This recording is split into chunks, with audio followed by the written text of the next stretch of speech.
Hello friends, সরকার electrical ওয়ার্কসে আপনাদের স্বাগত। আপনারা দেখতে পাচ্ছেন আমার হাতে একটা সোল্ডারিং আয়রন আছে। আপনারা সকলেই জানেন যে এটা যখন ইলেকট্রিকে হিটে বসানো হয় এটা প্রচণ্ড গরম হয়ে যায়। এটা আপনি আপনার টেবিলে বা যেখানেই রাখুন না কেন সেটা গরমে পুড়ে যায়, এতটা হিট হয় এই সোল্ডারিং আয়রন। আজকে আমি আপনাদের দেখাবো যে সোল্ডারিং আয়রনের যে পট, অর্থাৎ সোল্ডারিং আয়রনটা রাখার জন্য একটা বাড়িতে কিভাবে আপনারা একটা স্ট্যান্ড বানাবেন, সোল্ডারিং আয়রন স্ট্যান্ড। এটা কি করে বানাবেন? আপনারা জানেন যে এগুলো সব অনলাইনে বা দোকানে কিনতে পাওয়া যায়। এগুলো কিন্তু 250 থেকে 300 টাকা নেয় একটা soldering iron stand. Soldering stand আপনাদের সামনে আমি একটু বানিয়ে দেখাবো। এটা দেখতে পাচ্ছেন, এটা হচ্ছে একটা দরজার লক। দরজার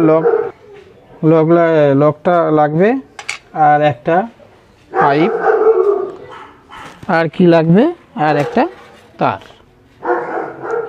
এর সাহায্যে আমি আপনাদের সামনে একটা কি করব, সোল্ডারিং আয়রন স্ট্যান্ড বানিয়ে দেখাবো। এই তার দেখুন, এখানে একটা ঘাট কেটে নিয়েছি। এটার মধ্যে তারটা ঢুকিয়ে এটার মধ্যে সার্কেল করুন। আস্তে আস্তে সার্কেল করে আমি একটা আপনাদের হোমমেড বা দেশি জোগাড়ও বলতে পারেন একটা সোল্ডারিং আয়রন স্ট্যান্ড বানিয়ে দেখাবো। দেখুন, এটা তারটা এই পিভিসি পাইপের মধ্যে পেঁচিয়ে নিয়েছি। এখন এখান থেকে এটা বের করে আপনাদের দেখাচ্ছি। প্লাস দিয়ে এটাকে সোজা করে নিলাম। এখন দেখুন একটা কি সুন্দর স্প্রিং হয়ে গেল।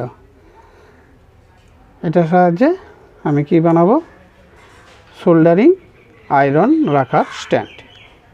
দেখুন, এখন এই অংশটা আমি একটু কেটে দিচ্ছি। এটা যেহেতু পাইপের ভিতরে ঢুকিয়েছিলাম, এটাকে কেটে দিচ্ছি হেসকো ব্লেড দিয়ে।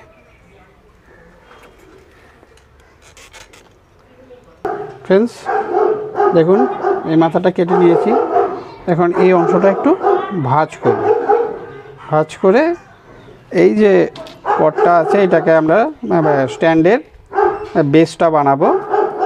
এটা হচ্ছে একটা লক, অর্থাৎ দরজার লক। এটা পুরনো, এটার মধ্যে বসিয়ে দেব। ফ্রেন্ডস দেখুন, দুপাশে কেটে নিয়েছি, সামনে একটু ভাঁজ করে নিয়েছি। এই ভাঁজ অংশটা আমি দেখুন, এখানে 4টা পিন আছে। এই যে ফাঁকা নাট লাগানোর জায়গায় এখানে আমি বসাবো। এই যে বসিয়ে দিলাম।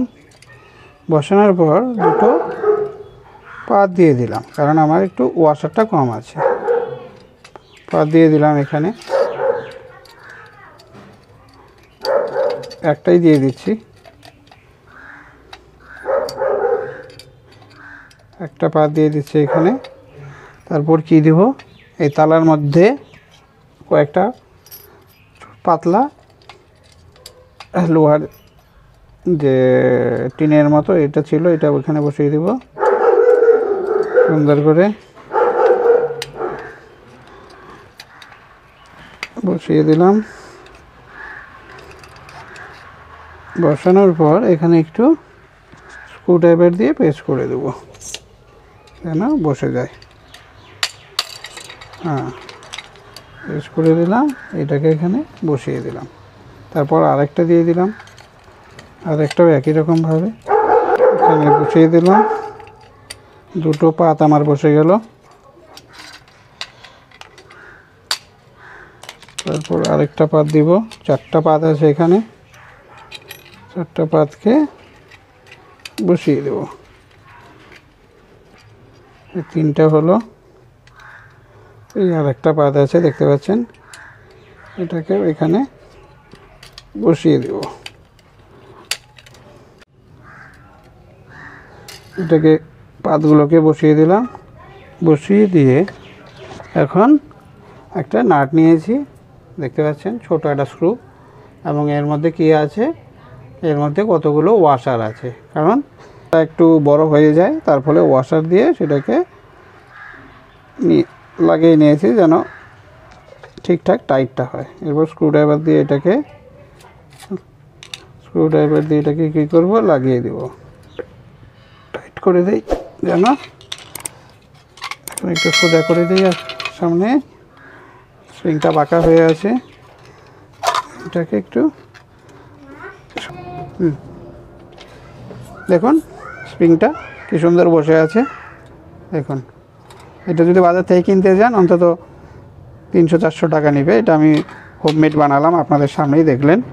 এটার মধ্যে একটু সোল্ডারিং আয়রনটা আমি রেখে দেখি, এই দেখুন কত সুন্দর হয়েছে, দেখছেন। এটা আমি আপনাদের কালার করে দেখাবো যে এটা আরও কত সুন্দর হয়। এটাকে কালার করে দেব যেন অনেক দিন টিকে বা টেকসই দেয় অনেক দিন। ফ্রেন্ডস দেখুন, এটা কালার করে নিয়েছি। সোল্ডারিং আয়রন স্ট্যান্ড কেমন হয়েছে বলবেন। এই দেখুন, আমি এটা সোল্ডারিং আয়রনটা রাখছি, দেখুন কত সুন্দর হয়েছে। অর্থাৎ আমি বাড়িতে এটা বানিয়ে ফেললাম, খুব সুন্দর একটা সোল্ডারিং আয়রন স্ট্যান্ড। আপনারাও বাড়িতে এরকম করে বানিয়ে নিতে পারেন, তাহলে আর আপনাদের কিনতে হবে না। এবং বাড়িতে বানালে মজবুত এবং খুব শক্ত এবং টেকসই হবে। এর আগে আমি বলেছিলাম যে কী কী নিয়েছি, আমি শুধু একটু বলে দিই। একটা হচ্ছে দরজার ভাঙা লক, আর একটু তার, আর একটা স্ক্রু, সাথে কিছু ওয়াশার। এই হচ্ছে আমার উপাদান বলতে পারেন, যার সাহায্যে আমি এই আয়রন স্ট্যান্ডটা বানিয়েছি। কেমন হলো বা হয়েছে আপনারা জানাবেন কমেন্ট করে। Okay friends, thank you.